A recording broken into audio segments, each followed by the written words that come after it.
Hello and welcome to my channel. This is Peg with Craft Room Stories. I got some goodies for you today. I just wanted to show you what I've been working on. I had made a video on a process, like kind of showing you how I did it, and it was like 45 minutes long. And I'm like, I clearly cannot do instructional videos, that are short. Some people can do this. They're done in 15, 20 minutes. I don't know how they do it. I am just and of course, I was also trying to tell a story, which makes things go longer. But anyway, I'm not good at it. Okay, so I just want to show you, and I'll like explain how I did it so that you can do it. It's not complicated at all. It's not rocket science. It's literally so easy. And that's what's fun about it is it's so easy and so stinking cute. Okay, so I'm going to move these to the side so I can show you each one. And then I may also tell you a story. Okay, but look at this. So what I've done is I've taken ribbon. Now this happens to not actually be, well, I guess it was initially ribbon, but it's like, it was an old belt from like the 70s. Not mine, but somebody's, I assume. Anyway, look at those colors. Are they not fantastic? And I just took these little cottage girls, or actually, I'm not sure if these are called cottage girls. They may be little Holly Hobbies. I don't know, but they reminded me of Holly Hobby, which also makes me think of the 70s. And so I've put them on here. I've attached some lace to the back, okay? I covered a button because I wanted a big button and I didn't have a vintage looking one. So I covered it with scripture, blessed assurance. You know, it makes me want to burst into song. I'll not do it. You'll think I can only do that, but I really want to. Anyway, I tied a little bit of embroidery thread in that. Of course, I inked around the edge a little bit to make it look aged, although it's pretty aged anyway. Put a little embellishments here, a little bling at the bottom because it's important.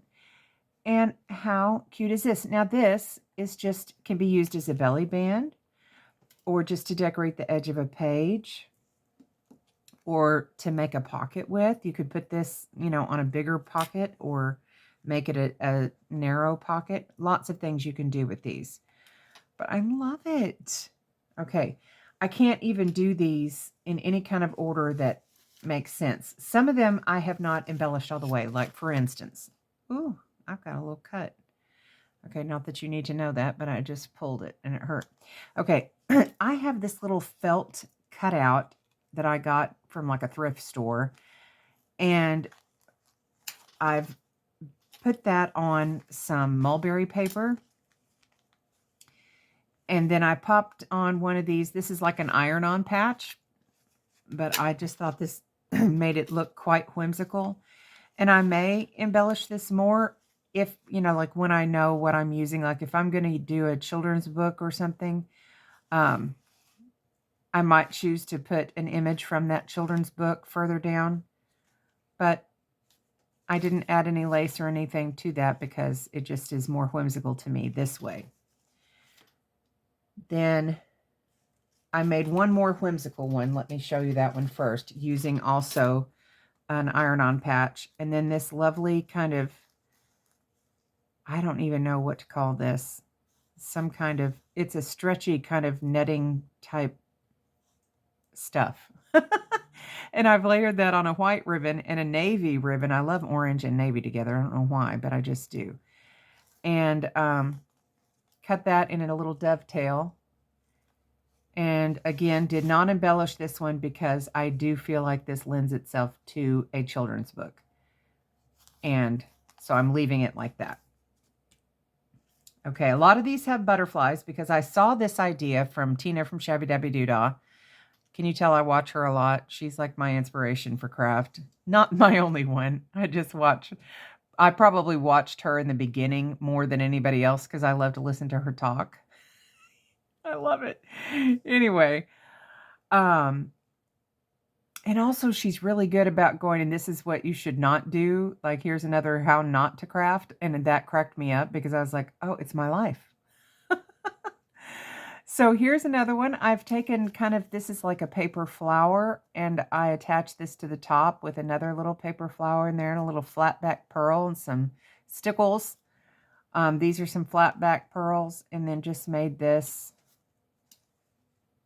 cute little, it can be a belly band. Like I said, they have all kinds of uses.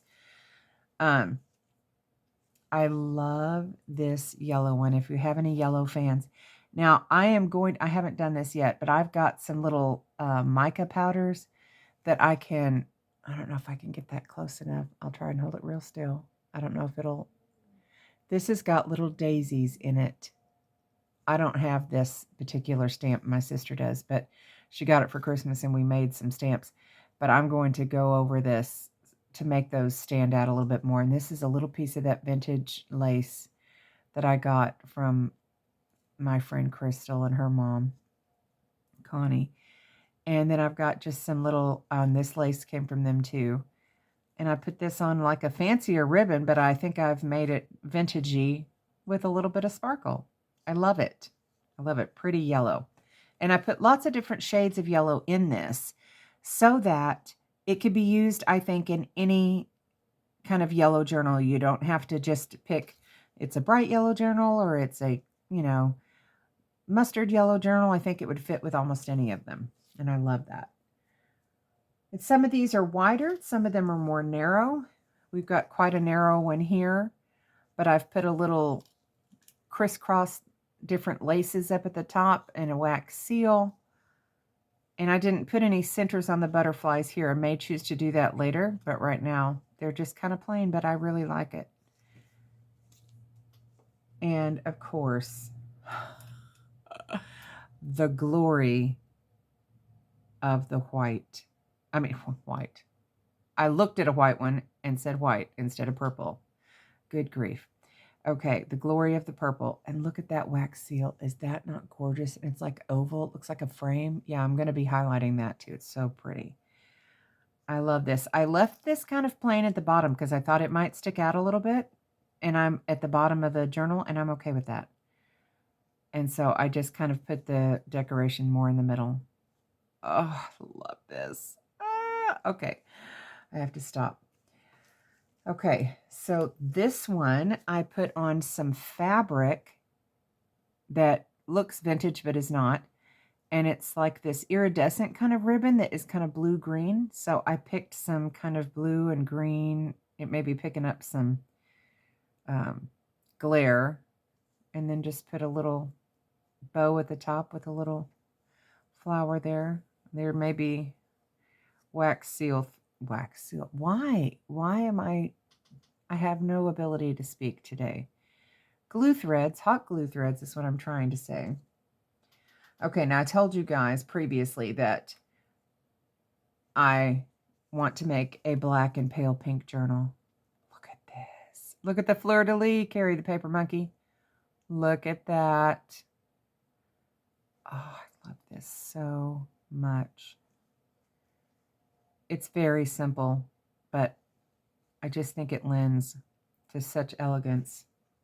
One more of the black and pale pink. We've got the little family there. Another wax seal. This one's embellished a little more, but I love it. Look at that with a little flower center. Oh, I love it.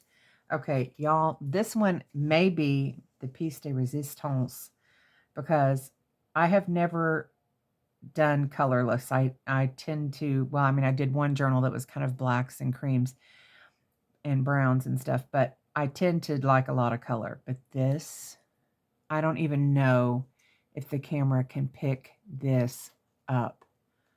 Look at that.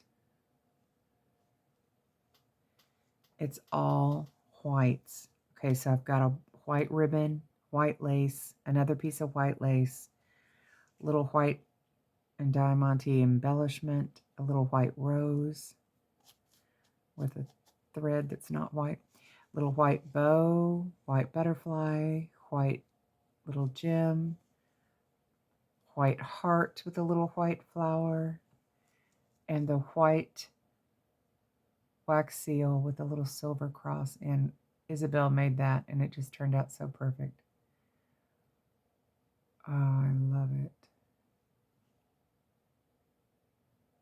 I just think that is so Beautiful. I don't even know if I would be able to bring myself to use it. Isabel said she's stealing it for a bookmark. This cannot be a bookmark. Isabel, I may have to overrule you because it's so pretty. It needs to be in a journal. Oh, I love it. Okay. Whoops. I am not going to keep you long today, but I just wanted to show you these lovely goodies and encourage you to make some yourself. Crazy story. You want to hear a crazy story? Okay. So we live in the country in Oklahoma. I'm just going to let you look at some of my favorites while I'm telling this story.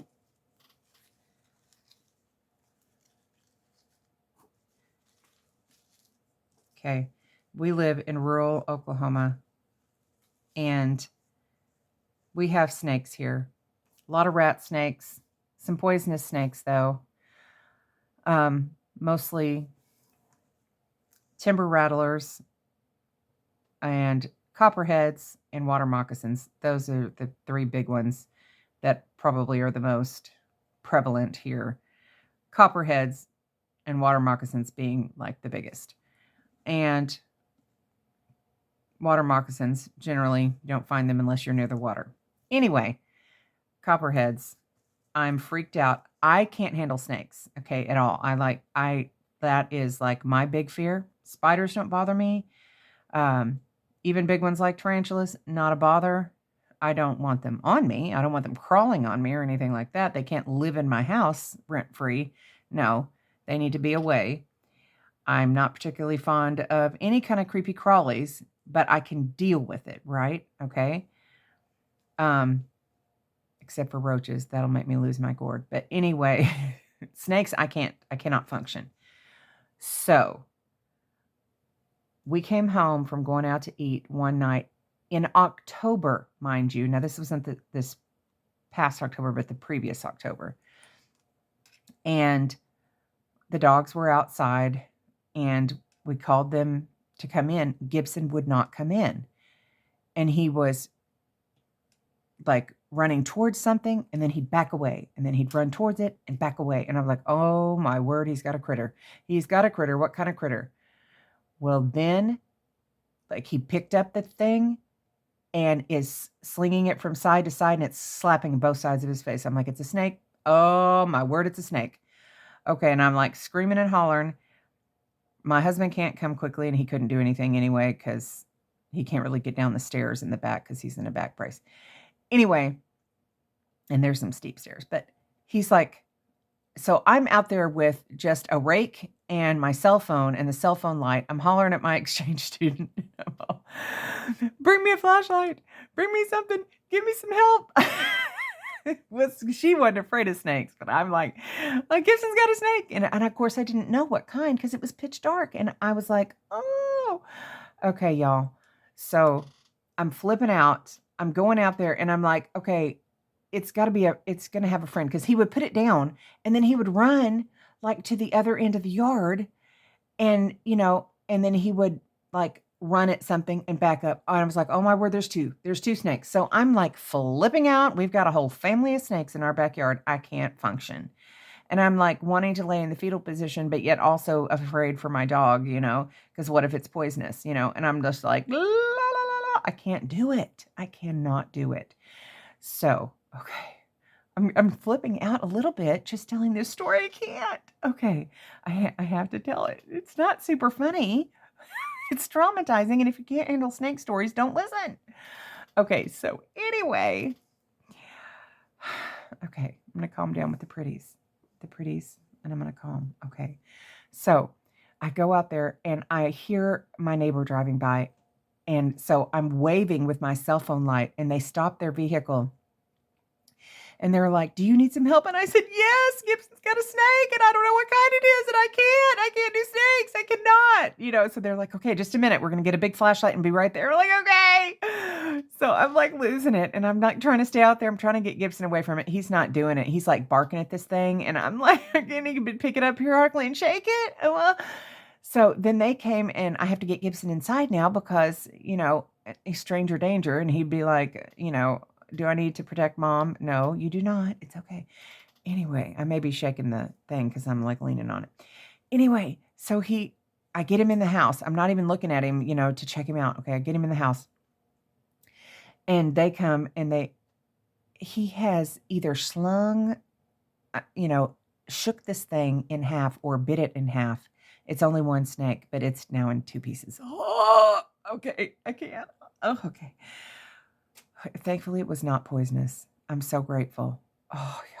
It was a rat snake, but they got rid of it for me in evidence, and I was, okay. I can't do it. I can't do snakes. Because if we go inside, this is not the end of the story. It should be the end. That should be it, and I could just peacefully lay in a fetal position and cry. But no. I go inside, and I'm like palpitating and everything, and I'm like, and Gibson is covered in blood. And my husband didn't even notice. I was like, and the exchange student had been outside with me. And I was like, are you kidding me? How do you not see him covered in blood? He's shaken a snake in half or bit it in half or something, and he's covered in blood. Oh, and so then I had to clean snake blood off my dog. Oh, okay. Thank you. Thank you for listening to my creepy story. And it was so, okay. You're like, I'm going away now. We just want to hear about pretty things and do junk journals. No more snake stories. I'll try. I have one more, but I won't tell it today. Y'all have a good day. Maybe I can get this up quickly since it's maybe not too long. Okay. Hugs. And if you would think about it, I would so love it if you could like and maybe comment and subscribe to my channel. Because, that's how, we get started. And so many of you have subscribed, and I'm just like, oh my word, thank you. But some of you watch and you don't like or subscribe. If you could, that'd be super. I would really love that.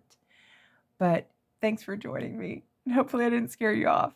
Okay. Have a lovely day. Bye. Bye-bye.